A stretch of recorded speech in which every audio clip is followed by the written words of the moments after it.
Tom and Aviv, I have 3 words. Is that all? That was really wonderful. People ask me, what's the main attraction at Habanim, what the synagogue we all belong to, where Aviv and Tom do the music. And I always say, the sermons are hit and miss, but the music, now that's the reason to join. People often agree, I'm not sure why, so I think I'm going to try singing my sermons from here on in. Maybe not. So just in conclusion, a couple of things to say. I'm going to tell a short story to conclusion. Before we do that, there's a couple of presentations. I do want to leave for the Consul General a book that we published on the March of the Living. It was published in English, Polish, and Spanish, and just published by Schocken Books in Hebrew. It's I'll give it to you in a few minutes. But the central scene, one of the central scenes in the book is this picture here. You might recognize this handsome man in the center. That's Elia Blodek with his guide dog Glenn, marching out of Auschwitz-Birkenau on the March of the Living. And the scene on the left is Liron Artsy on the March of the Living, taken from a film we made called Blind Love, a Holocaust Journey to Poland with Man's Best Friend. We brought a group of blind people, including Ellie and many others, the last few Marches of the Living, to teach the world. And then first we include people in our society, because Nazi Germany murdered hundreds of thousands of disabled people, calling life unfit for life. And often they use their dogs to murder their prisoners. So we brought back a group of people to teach inclusivity and also to teach the world we don't use dogs to kill people, we use dogs to help people. And this scene of Liron breaking down a Majdanek is a central scene in the film, because for the next 2 minutes her dog licks the tears from her eyes. Blind love in a place of blind hate. And that's one of the messages of the March of the Living. This film has been shown on CBC, on Israel television, and just today Polish TV has agreed to show the film as well. So the work of the Israel Guide Dog Center is being seen all around the world.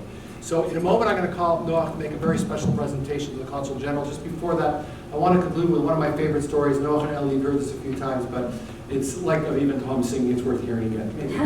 And the story goes like this. One of the first stories Noah told me about, you know that in the Jewish community, there's been an ambivalent relationship with dogs, okay?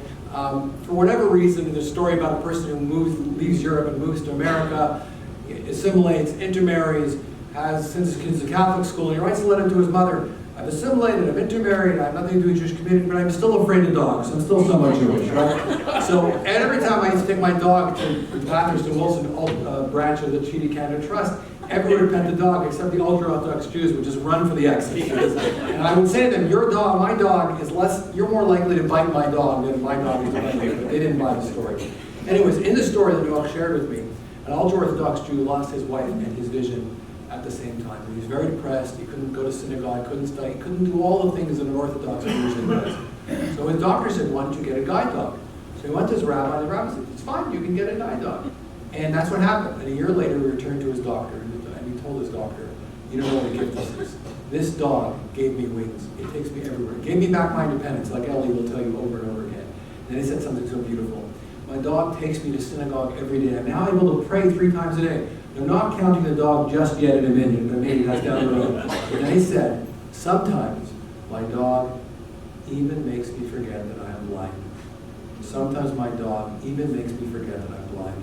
And what you're doing now is that story multiplied thousands and thousands of times over. I cannot think of a greater mitzvah. Thank you for being involved in this organization. Now, to conclude, I'd like to invite Noah Brown up to make a presentation to the Consul General, and after which there's plenty of time for photographs with our celebrities, Ellie and his guide dog.